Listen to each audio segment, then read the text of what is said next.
Gandang umaga mga kabokals. Tipid sila sa darak sa mais ngayon mga kabokals. Maulan. Aalis ako dapat eh.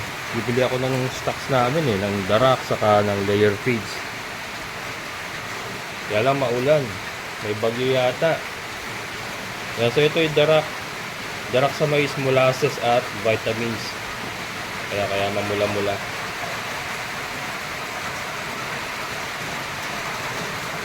Tipid. Tagda 2 tabo lang muna sila. Ayan o. Dati mga P8 ayun. Kukumpulan sa sulok kasi malamig. Maulan eh.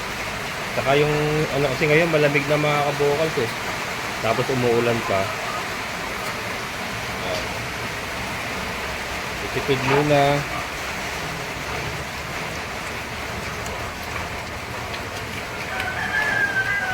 May vitamins po yan saka saka molasses. Buti nakapanakati ako. So nakapanakati ako kahapon ng 2 sako. Ayan. So, hindi ako mababasa ngayon. Ito na lang yung ating stocks eh. Itipirin ko eh. Ito po yung ating darak sa mais oh. Itipirin ko to. Kasi hindi ko alam kung maulan pa rin bukas. Kaya tipid. Yan na lang natira. Wala na. Yung layer. Ito yung ating layer. Wala na rin. Wala na rin. Pero madali lang kasi tumakbo niyan eh. Kahit dito sa may mga poultry supply dito, pwede makabili. Yung darak sa mais kasi ang malayo ang bilihan. Kaya doon pa tayo bumibili sa Santa Maria, Bulacan eh. Kaya yun ang tinitipid natin ng gusto talaga. Ayan, maulan mga kabokals. Maulan ang ating kapaligiran. Not sure kung araw mamaya. Kaya lang kasi sabi ni partner may bagyo daw eh. Hindi kasi ako nakapanood ng balita eh. At sobrang nabibisi. Itong ating suga ready na to December, pwede na natin pawalan. Pagka hindi na nag-uulan-ulan ng ganyan, papawalan na natin ating mga kambing. Hindi ko pa nga nalalagyan ng division yan kasi hahatiin ko nga para sila, rotational grazing sila. Yan. Pero sana umaraw mamayang tanghali kasi pag umaraw mamayang tanghali, may 8:00 pa lang naman eh. Matutuyo yan hanggang mga makakaahon tayo mga, kaya lang I doubt eh. Maano yung langit eh. Mabilis yung takbo ba? Ayan yung kadiliman ng langit. Mabilis yung takbo. So may bagyo talaga. Yung ganyan kasi mga maghapon yung ganyan. Pero kung araw bukas, makakaalis tayo. Pag umaraw na bukas. Ewan ko lang kung palabas na yung bagyo or kakapasok pa lang. Wala na tayo sa balita eh. Panibagong sila mga kabokals. Second cropping oh. Ayan yung pala yan. Second cropping. Yung ating mga kambing, safety naman. Ano pa yung damo nila? Hindi ko pa naibibigay. Aga pa eh. Ayan. Pinawalan ko si Tisay mga kabokals. Kasi kung para pag maglandi na si Degol, ayan, binuksan ko yung pinto niya, hinabaan ko yung tali. So hanggang dito na siya nakakaabot, ayan.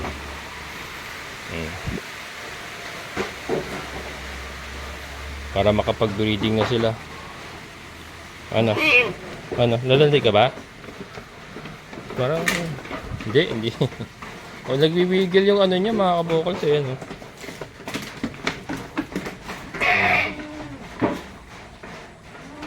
Kung landi naman yan, naman yan? Lalapit naman kay Dagol yan. Diba Brad? Diba Brad? Mamaya kayo kakain, wait lang. Ayan mga kabokals. Wala, itong nawasak na talaga. Buti meron tayong mga tabing na yero saka yung pinolik natin. Yan.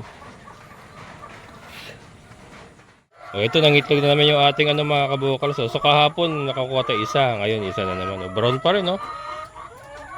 Brown pa rin. Yung ating crossbreed. So nire-record ko yan eh. Isa kahapon, isa ngayon. Tinitignan ko yung frequency ng pag-itlog nila mga kabukals. Kung gaano ba kadalas. Doon natin makikita kasi yung brown okay na eh. Ando na yung brown eh. So doon na lang tayo magkakatalo sa frequency, yung dalas na kanila pangingitlog, kung ano ba, kung gaano ba sila karami umitlog sa isang linggo. Ayan, papakain ako.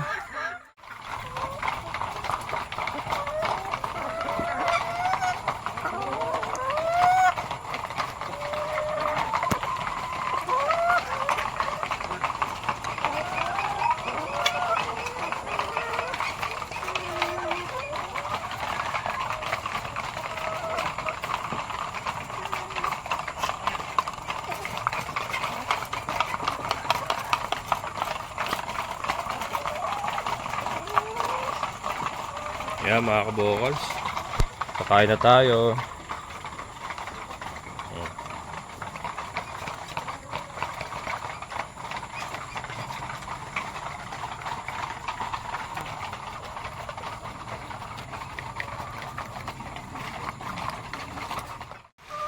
Ayan, mapatak na naman ng ulan.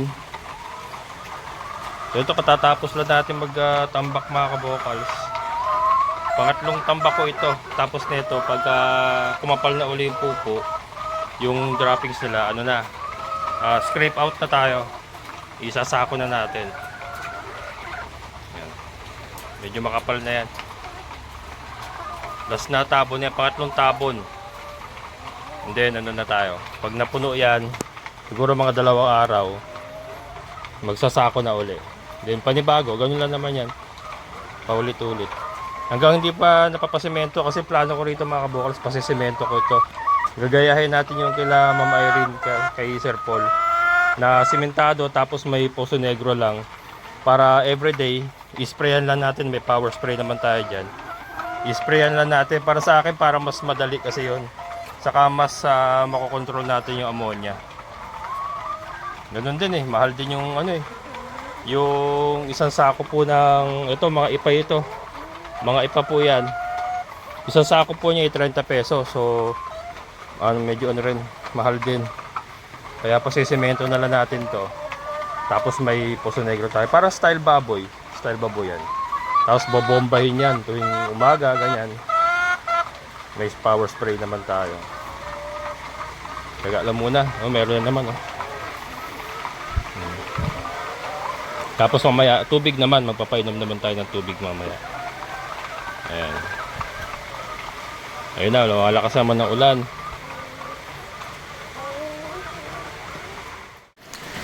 Yung ating mga breeders, may itlog mga kabokals.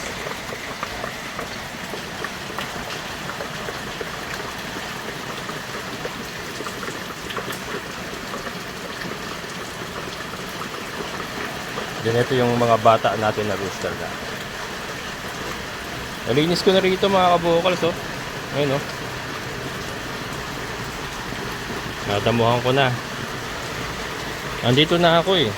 Inuunti-unti ko lang kasi nga marami tayong trabaho. Inuunti-unti ko.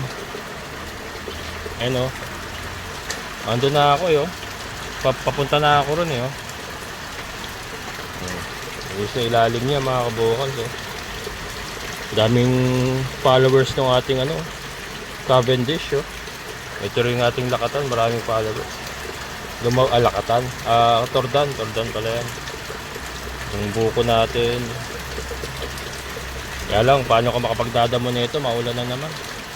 Hirap kasi magdamo pagka ganyan maulan eh, maputik ba. Maganda yung ano lang, makulimlim lang. Ayan. Yung mga breeders natin, oh, gumaganda. Ito nga, hinihintay na lang natin dumami itlog nila, kasi sa ngayon 4 lang yung nakukuha ko eh. Mga 6 sana, kasi 8 hens yan eh. 8 yan eh. Mga 6 isang araw, yan, pwede na tayo magsalang sa incubator. Ito po yung balik na ginagawa natin. Dito tayo kukuha ng mga pamalit na layers natin. Ayan. Mga decal brown Rooster po natin, cross decal brown Rhode Island, saka yung mga hens natin, mga pure decal brown. Ayan. Ito naman po yung ating mga rooster na naka-standby.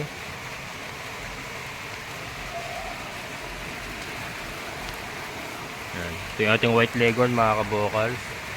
And yung anak niyang white leghorn Rhode Island, cross na. Ayan. Gagamitin natin yan, mga kabokals. May paggagamitan tayo. Papakita ko sa inyo soon. Ayan. Nag-ulan-ulan na naman.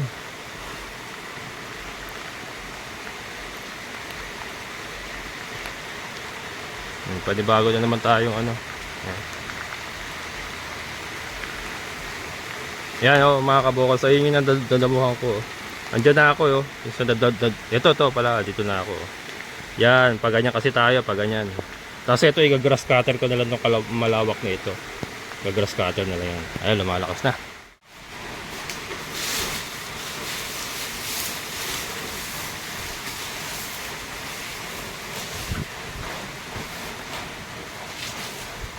Ayan, mga kabokals. Pakain tayong kambing naman.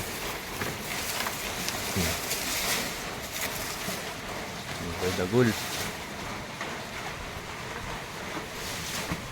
Buti na lang talaga nakapagsakati ako 2 sa ako kahapon.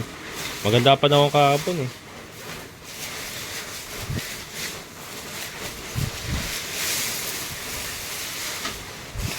Nilalapit ko kasi si Tisay. Tinali ko si Tisay uli kasi sinusuwag niya itong dalawang native eh. Pag kumakain, pero pag hindi sila kumakain, hindi naman siya ganung kagrabe agresibo. Although nanunuwag pa rin siya, kaya lang hindi siya ganung kagrabe. Hindi ganung kagrabe yung panunuwag niya. Ayan. Mamaya pawawalan ko na lang uli yan mamayang gabi. Para pag lalapit siya kay Dagul. Parang hindi ko alam kung dandi talaga namumula kaya lang walang discharge. Ayan, so itong kagandahan, mga kabokals ng kambing saka yung baka. 'Di ba? Yung baboy nga tipid sila ngayon kasi nga hindi ako makabili ng kanilang darak. Yung manok ganun din. Paubos na rin kanilang pagkain, kailangan natin bilhin. Etong damo kasi, 'di ba? Readily available sa paligid lang. Sisipagan mo lang. Kahit umuulan na ganito, basta may kulungan lang tayo na ganito, tapos may pakainan, diba? Libre lang natin nakukuha. Hindi pwede tayo mag-stock pang ilang araw. Kaya isa po sa dahilan kung bakit hindi ko mabitawan yung kambing. Mixed decision kasi nga sa pagkain wala namang hirap eh. Walang gastos. Hirap meron pero walang gastos. Ayan, Dagul. Mag-breed na kayo para mailak na natin yung aking desisyon. Ayan, naman. Medyo umaliwala sa konti pero nag-uulan-ulan pa rin talaga.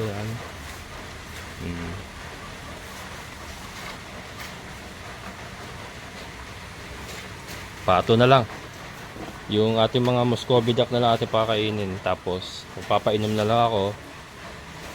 Hindi, yung baboy pa pala. Panguha ako pa ng Madre de Agua yan. Kasi nga, dieta sila sa darak sa mais. Kailangan natin punan ng Madre de Agua yung sa baboy. Pakain tayo ng ating mga Muscovy duck. Ito darak, mga kabokals, darak sa palay. 14 pesos per kilo. Ito ang sa kanila. Pinakamura. Pinakamura. Kasi pagka idadarak sa mais ko sila, 20 pesos per kilo. Mahal. Ito naman ay pang sariling gamit na natin ito. Ayan. Hindi ko rin may alis. Kasi low maintenance eh. Ayan, pakakainin mo lang sila. Andito sila umulan umaraw. Walang vitamins. Walang extra care. Ayan, mga kabokals, yung ating mga Muscovy duck. Pero pa tayo maliliit sa kulungan. 4. Hindi ko pa muna sinasama rito kasi baka makalusot doon sa mga siwang-siwang diyan eh. Maghahabulan pa kami diyan sa labas. Ayan, ito kalalabas lang nito. Ayan. Sisiw yan dati na mga napalaki. Kasi hindi na nakakalusot yan. Hindi na siya makalusot. Ayan. Wala tayong itlog ngayon sa kanilang mga pugad. Si Milky pala, pupuntahan ko pa. Makatungal na ron. Ililipat ko.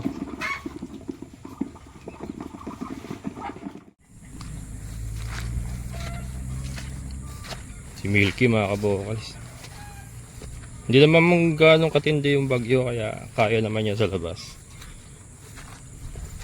Yung nakaraan kasi pinasok ko siya kasi malakas ang hangin. Ito kasi ulan lang naman. Tingin ko hindi naman ganon siya kalakas. Dilipat ko lang siya. Milky, lipat tayo? Lipat tayo? Ano tayo sa kabila? Maluwag pa ba yung strap mo? Maluwag pa naman yung kanyang head halter, mga kabokals. Ayan, lipat tayo. Doon tayo sa baba. Nilipat ko rito sa likod ng lote ni Ate Ninfa. Ayan. Doon siya galing eh. Rotational grazing daw kasi, mga kabokals, hindi pwedeng magtagal sa isang pwesto. Kasi nga yung parasites nandoon eh. Ayan. At least dito paikot-ikot lang kami. Laki na niya oh. Bilis ka lumaki. Yan, kaya niya naman yung ganitong weather. Kaya niya yan. Pinanganak kaya na umuulan eh.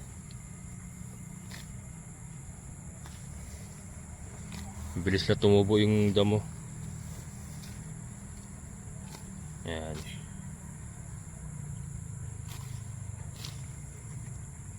Yan. Papainom na ako para pahinga muna konti. Tignan ko kung makapagdamo ako mamaya kahit umuulan. Maliligo na lang ako. Siguro mga bandang hapon na para diretso pack up na pagkatapos ligo na.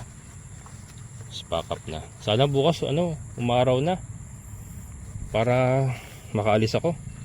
Naibaba ko kasi yung motor eh. Nandiyan yung motor, mga kabokals eh. Wala kila Kuya Greg eh. Kasi ang ganda na ng panahon nga. Ilang araw na maganda panahon. Binaba ko na siya. Kagabi lang nag-usap kami ni partner. Sinabi nga niya may bagyo. Hindi ko naman alam na may bagyo pala. Tapos ito nga, pagising ko ngayong umaga, ayan na, maulan na. Wala nang oras iakyat yung motor.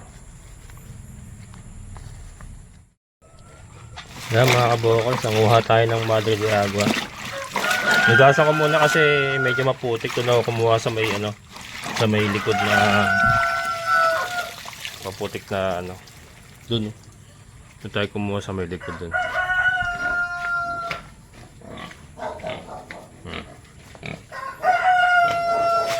Kakahugas ko lang ng sorry, madilim ngayon. Kakahugas ko lang ng kulungan nila.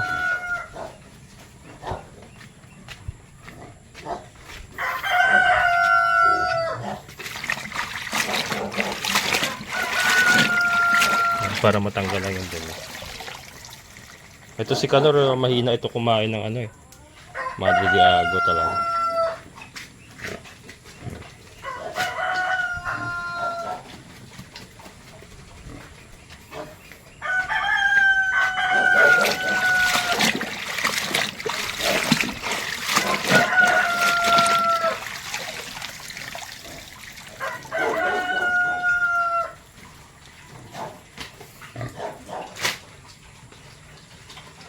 Yan.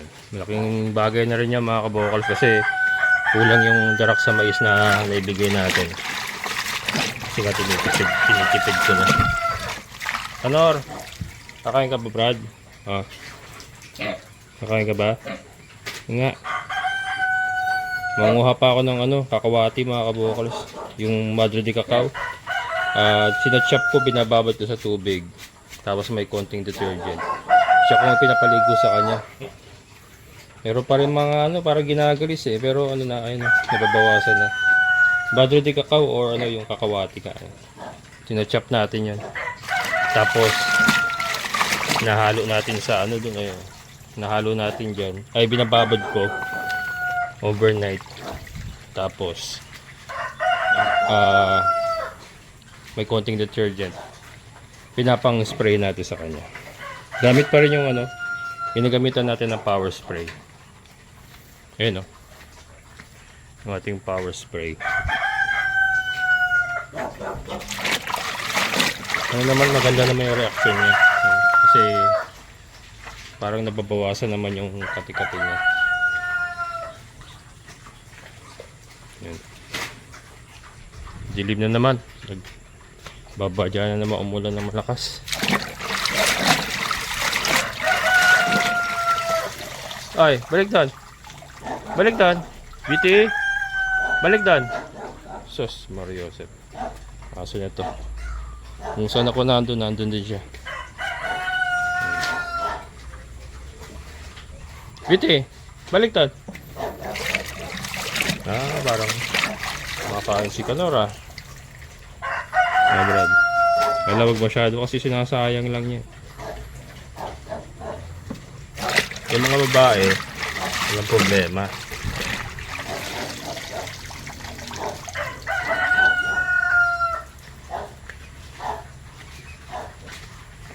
Yan. Naka sila kumain ng Madre de Agua. Hindi pa ako makapag-chop kasi tinatapos ko nga yung paglilinis. Yung paglilinis sa ating paligid. Inuuna ko muna yon. Tapos mag-chop na. Magpe-permit ako eh. Mag-stock tayo ng mga fermented Madre de Agua. I-stock natin para ano. Bili pa nga ako ng maraming ganito. Ano na naman to? 200 na naman ito sa ano. Sa bakery sa ano. Pinaglagyan ng mantikilya yan. Yan. Malaking bagay na yan na ano, mapunan yung kanilang nutrition for today.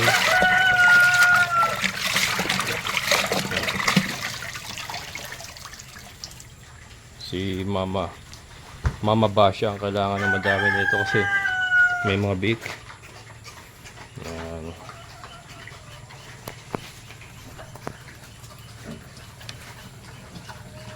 Ayan.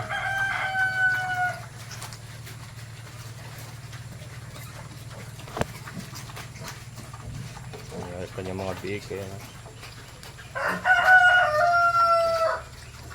Nabibilog na rin mga kabokals. So yan mga kabokals, yan po yung mga advantages and disadvantages ng mga iba't ibang alaga natin. Ito nga, sa mga baboy, manok, pati na rin sa Muscovy duck, ang disadvantage, hindi naman ganun kagrabe, pero ang disadvantage nga is yung kailangan mong bilhin yung talagang pinaka main meal nila, yun nga, ito sa baboy, darak, kailangan natin bilhin. Sa mga manok, layer feeds. Sa mga Muscovy duck, darak sa palay. So lahat po yun ay kailangan natin bilhin. Whereas doon sa mga kambing, damo lang na libre natin nakukuha. Ang downside sa kambing sa ngayon ay wala nga po tayong kinikita kasi hindi nga po natin maayos pa yung kanilang breeding, hindi natin maparami. Yun naman po yung downside sa kambing, pero yun nga, inaayos naman natin para at least kumita rin po tayo sa kanila. May downside, may good side. So hindi po, kumbaga may kanya-kanya po sila mga mga quality, 'di ba? Ito, ginagastos natin yung mga baboy pero kumikita sila, nagbibigay sila ng income sa atin. Ganun din po yung mga manok. Ayan. Pero kambing maayos lang natin 'yan. Sa tingin ko meron din po tayong kikitain talaga diyan. So, tiyaga lang. Sa ngayon wala pa. So wala naman tayong malaking puhunan, pagod lang talaga. Nakatayo na yung kulungan nila. May kulungan na tayo. Hindi naman na natin Hindi rin naman natin kasi pwedeng basta-basta bitawan yung kambing gawa nung nandiyan na eh. May kulungan na, may gotos na tayo. Libre naman yung pagkain. So, tiyatsaga na lang. So, yun po, downside and good side ng iba't iba nating mga alaga. So, hindi ko mo nag-alaga ka ng baboy, ng manok. Yun yung pinakamaganda. Lahat po yan ay maganda. Lahat po yan ay may possible income.